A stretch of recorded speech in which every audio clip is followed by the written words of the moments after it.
যখন মামলার তদন্ত আছে পুলিশের সামনে আমাকে মারধর করে।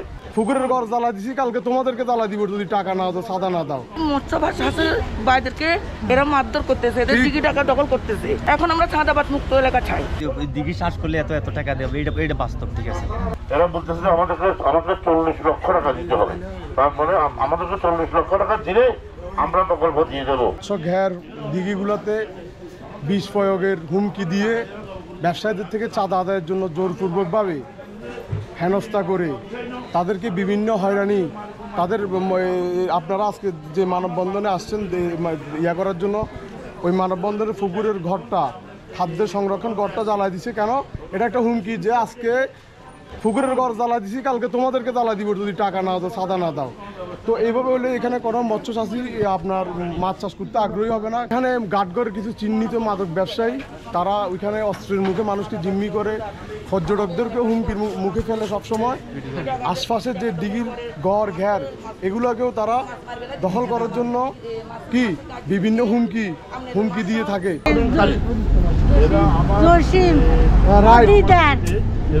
তারপরে ওগুলা আমাদের চাঁদা বাজারে দাঁড়াচ্ছি, মানবন্ধ প্রকল্প দাঁড়াইছি আমরা, মাছের প্রকল্প আমরা এখন ওটা সম্বোধন চাই। আমরা এখানে আজকে আসার উদ্দেশ্য হলো যে এরা চাঁদাবাজ দখলদার, আমাদের মৎস্য ভাষা বাইদেরকে এরা মারধর করতেছে, এদের দিঘি টাকা দখল করতেছে, এদেরকে ব্যবসা বাণিজ্য করতে দিতেছে না। এই জন্য আজকে আমাদের একটা আয়োজন। এখন আমরা চাঁদাবাদ মুক্ত এলাকা চাই। দিঘি শ্বাস করলে এত এত টাকা দেবে, এটা বাস্তব। ঠিক আছে, আমরা কিন্তু এর কর্ম করি, বুঝলেন? আমরা তো এটার ব্যাপারে এরা স্থানীয় না, নাম আমরা জানি না। টানা সপ্তমবারের মতো বেস্ট টিস্যু পেপার ব্র্যান্ড হিসেবে স্বীকৃতি পেয়েছে বসুন্ধরা টিস্যু। সাদাবাজিও এটা ঠিক আছে, মাছ চুরিও এটাও ঠিক আছে, বুঝলেন? এই বিভিন্ন লাঞ্ছনার মধ্যে কয়েকটা দিকে উৎসুক করে দিচ্ছে, কয়েকটা খামার তো মানুষের বাইর করে তারা নিজেরা নিমন্ত্রণ করতে আসে। আমরা এটা জানি না, আমরা এটার নাম জানি না, কারা কারা জানি যারা এটার নাম জানে। বিগত 20 বছর পর্যন্ত এই মৎস্য চাষের সাথে জড়িত। আজকে প্রায় এই 10 বছর এই দিকে আমি নিজেই ইজরা নিয়ে খোয়ান করে আছি, মাছ চাষ করে আছি।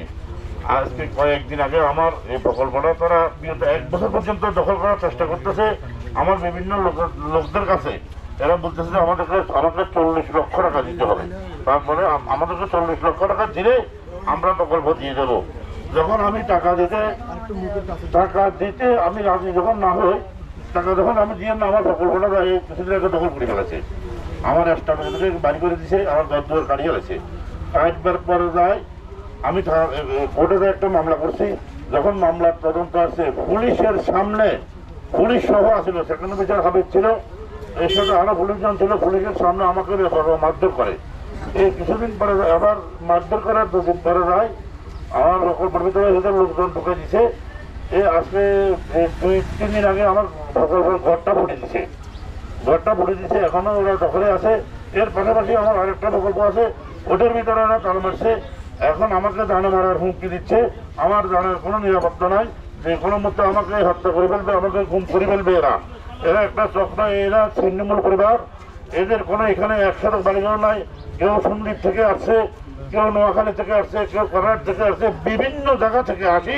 এরা সরকারি বাঁধের পাশে জায়গা করছে, এরা এখানকার বাসিন্দা না, এরা হলো ছিন্নমূল পরিবার। এদের কাজ হলো মাদক ব্যবসায়ী, মাদক সেবনকারী।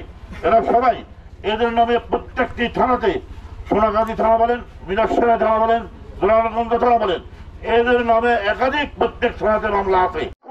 এখনো মাছ চাষিরা কাটিয়ে উঠতে পারেনি, তার উপর চাঁদা এবং দখলের হুমকি আমাদের নিঃস্ব করে দিবে আর কি।